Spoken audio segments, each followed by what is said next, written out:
everyone, Carmen here from NIS again, and I am here right now with Nina Jusuf, who is the co-founder of the National Organization of Asian Pacific Islanders Ending Sexual Violence. Yes, and thank you so much for being here. I'm very glad that we ended up all the way across the aisle from each other after traveling from the West Coast. But yeah, tell me, I know that the National Org is the first, right? The first ever culturally specific sort of anti-violence org for Asian Pacific Islanders. Specifically focusing on sexual violence. Yeah, and so what sort of led you there? What was the journey that really pushed you to say, like, this is what we need as a resource and I'm gonna create it? It's because before us, prior, like we said, there is no national organization that focused on sexual violence and on API. Yeah. And sometimes we went to conferences and different talk, and we didn't see what is really going on in the field, and then it's not presented. The complexity, people always file us into this API and what API is very complex. And then we kind of debate how to move forward. And then 2010, I think, we got together and 5 of us decided to co-found NAPISEF, and we fiscal sponsor at that time. So Monsoon, API Solidarity in Iowa become the fiscal sponsor. So NAPISEF is actually a program of this. Awesome. And I think there's been a lot of conversation at the conference about doing work that reaches specific communities of color. And there's also been, I think, this broader conversation, right, around identity politics and whether or not it matters that we do this kind of in-community work. And what have you seen since founding NAPISEF? Like, what has been that impact of actually providing that space?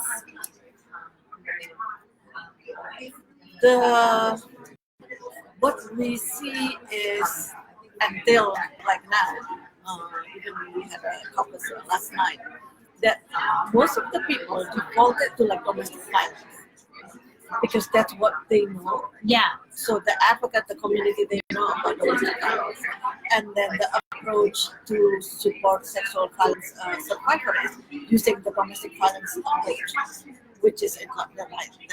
Yeah. So to shift people from domestic violence to talk about sexual violence, that is the challenge. And then in the API, different culture, different generation, it's talking about sexual violence is not the easiest because often it's taboo. And then before you can talk about sexual violence, you have to talk about sex and sexuality. So in some generation, maybe the younger generation, they can talk about sexuality, but then maybe the older one cannot talk about that, or the younger one can talk about it, but cannot talk to their parents. So we cannot really use it mainstream to work with the API specific community.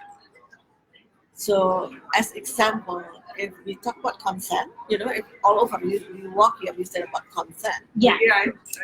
And then you start talking with your community about consent. But what if in your community there is no concept of consent?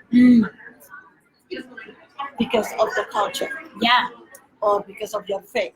Or because of that's how it should be. Like where the woman is supposed to be and supposed to do. Yeah. So you cannot, all the material from the mainstream, we cannot just plug in and it's like, okay, this is how we do the thing. Because people might not click what consent is. Yeah. And how has being, having a national organization, how do you feel like providing these sorts of resources and sort of reframing and maybe redefining stuff in your own community through this work, how do you see that filtering out into in the broader conversation, in the movement? So we are funded by Office of Violence Against Women to do TA for API organization providing service to API. So we don't provide a direct service, but we provide support for organization, kind of to shift or to focus or to do better, to kind of use a different kind of angle. And what we found out is that when changing is hard, right?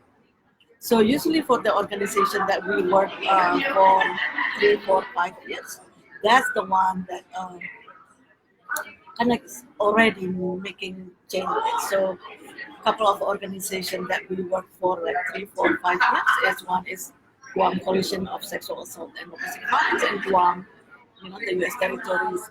We have New Mexico Asian Family Services or Asian Family Center in Albuquerque.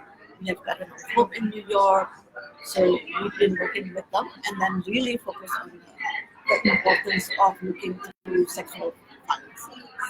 Yeah, and we're here talking a lot about the Me Too movement. How has that been felt in your own work, in your own community? And do you feel like it's had the same impact? It's interesting because when it was kind of like boom last year, right? And we did training in Houston and Austin, and we asked the same question. So how is it the Me Too movement? And some of the answer, this is the organization, and they said we don't feel like it's us, which is interesting because what they see is because the Me Too movement, even though it's like founded by Nina, but it's how it's kind of lifted. It was by actresses, So they felt like that was not them. So it was not like jumping into like bandwagon and then hey, this is up now. Let's move it. Yeah, but it didn't. Yeah. How did you try to leverage that national conversation to sort of get people? Did you try to leverage it to sort of shift that conversation to talk about, the work, the communities that you were serving and the stories you were hearing? So we partnering or this our sister organization AAPI Women Ready.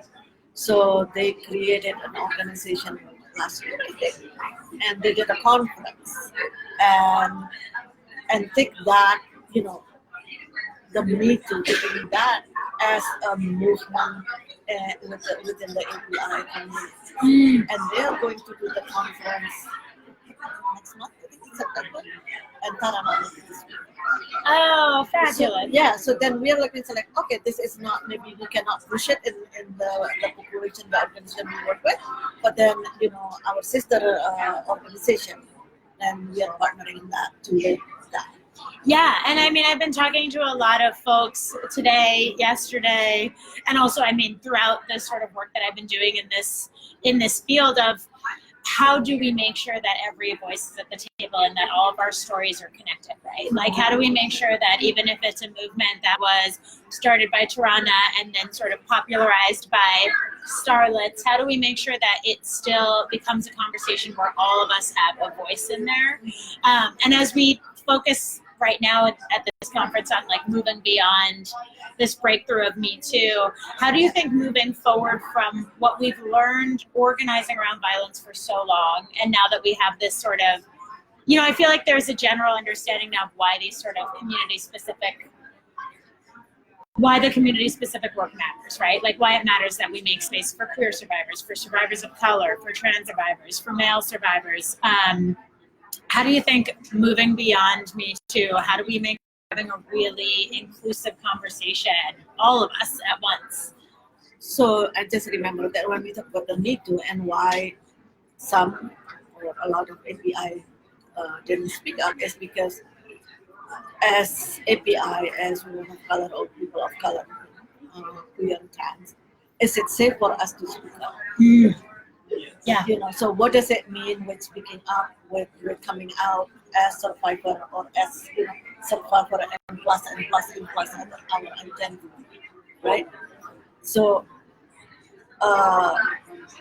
if it's want to go to like, what does it mean with, hey, this is my experience? What if it's a child sexual abuse? What does it mean throughout my family? What does it So that's why I think it's more complex than like, oh, I'm gonna speak up. This is my story, and maybe also it's the painful stuff.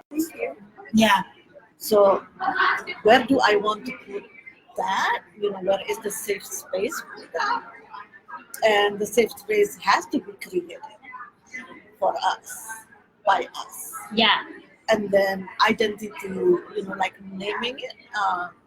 We had a listening session like 5 years ago, and we have the report. And naming it in the safe space is the two major one. So naming the violence itself, it's one thing, and then also naming ourselves is also another thing. Do we want to be called survivors? When it's translated to our culture, our language, it might not be fair, right? And then the same thing, it's consent. What is consent in our culture? So naming the issue itself and naming ourselves, it has to be us naming it. It's not other people. And thus we need a safe space for that, so for us can be telling our story. And this is like what happened. And we have to feel safe. So creating that safe space so that we can talk about sexual violence. Yeah, well, and you've been building that space, right? So what does it take? What does it take to really build safer spaces for these kinds of conversations and for folks to, maybe be able to feel encompassed without having to raise their voice in that conversation? I think building, it doesn't, building space, it doesn't have to be like, the building, it doesn't have to be like a big thing. It can be like between 2-3 people in the beginning, and then building the trust, and, once the trust built, people actually can share the story. And it can happen within like 2 minutes, it can happen in years, and so like really like be open and be a safe space for each other, because we are a safe space, like for each other. Yeah. So understanding that, and also creating this network like with other groups. Like we talked to Luz earlier, we talked to Aisha. Yeah. Aisha started years ago when I was in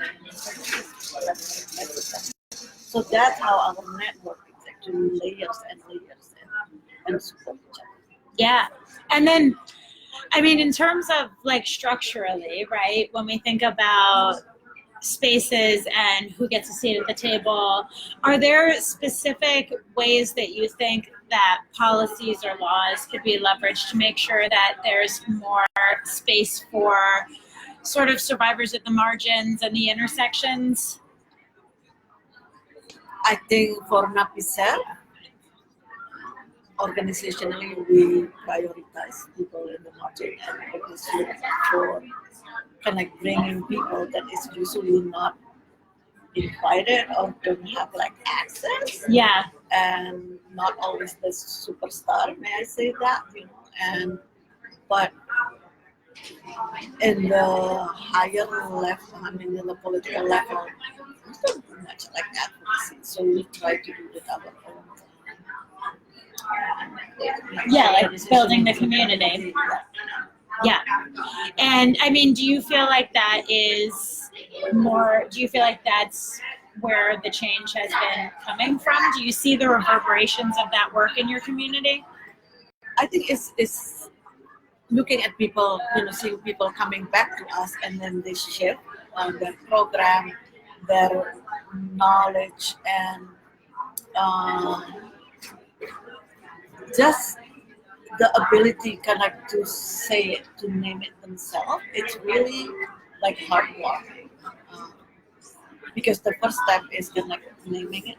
Like once you name it, then you can find what is your way of healing that fit for you, that you want, and also what kind of justice that you want. Once you identify, this is what happened to me, and this is how I want to change, and how I want justice. And justice, it doesn't have one kind of justice. Yeah. So justice can be as simple as being acknowledged that the assault, the rape happened, and gets reported and justice. So it doesn't have to be. Yeah. And then I guess just overall, what brings you to this work and what keeps you, are you hopeful right now that we can get beyond the breakthrough and really, you know, make some big changes? First of all, I think changes take time, right? I've been doing this work since 1992. Hopeful? I said because work had like shifted a little bit or expand. So starting in March, we received funding to Awesome. so then we can work with communities in the Philippines and Indonesia and Guam and Micronesia. So like with that work, we can bridge between our community here and the connect the home and we can learn strategies from each other. So that's for us. That's kind of like hopeful. Yeah.